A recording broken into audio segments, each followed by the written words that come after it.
L'objectif, c'est surtout celui de solliciter les mandats publics, ce qui m'est arrivé aussi.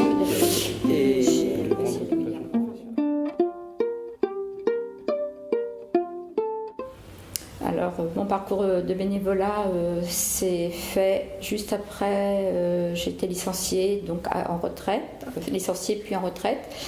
J'ai fait du bénévolat, mais pas trop en association, surtout du bénévolat d'un petit autiste pendant 3-4 ans qu'il a fallu s'occuper assez régulièrement avec d'autres bénévoles, dans un centre équestre pour faire des choses manuelles, dans une maison de retraite pour s'occuper des résidents puisque ma maman était en maison de retraite, donc pendant 10 ans.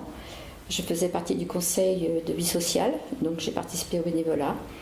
Et maintenant, je me retrouve donc en association aux Amis de la Verrière depuis 1 an.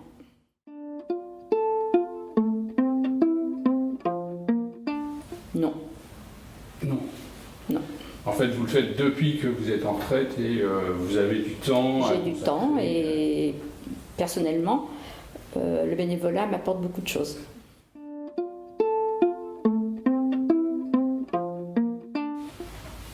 Non, mais je pense quand même qu'il faut... déjà, quand on fait du bénévolat, on prend du bénévolat, il faut aller à peu près jusqu'au bout tant qu'on peut. Moi, je dis faire du bénévolat, c'est pas de s'engager dans quelque chose pendant 2 ou 3 mois et se dire, ben non, je reprends autre chose. Moi, le bénévolat, si on s'engage dans quelque chose, il faut s'engager pour un nombre de temps. Et pour avoir des compétences, je pense que trésorière, par rapport à cette petite association, je pense qu'il n'en faut pas. Par contre, par rapport à une très grosse association, je pense que oui. Est-ce que ça avait un lien avec les fonctions que vous aviez dans votre vie professionnelle ou pas du tout?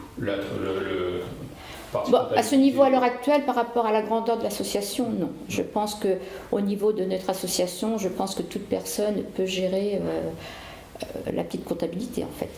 Avec une grosse structure, je pense que 200-300 personnes, déjà souvent, qui obligent d'avoir un salarié, parce que souvent, des grosses structures, il y a des salariés. Donc, c'est totalement différent. Mais une petite association, c'est... non, je pense que toute personne, mais par contre, il faut être sérieuse aussi, à tout niveau. Je pense qu'il faut prendre son rôle aussi, comme le président, comme la secrétaire, comme le trésorière.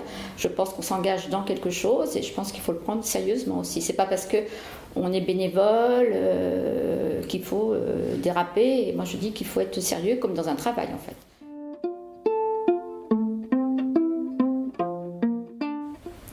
Moi déjà ça complète ma vie après l'arrêt de mon activité qui me prenait quand même beaucoup de temps, donc je n'ai pas la possibilité de faire du bénévolat.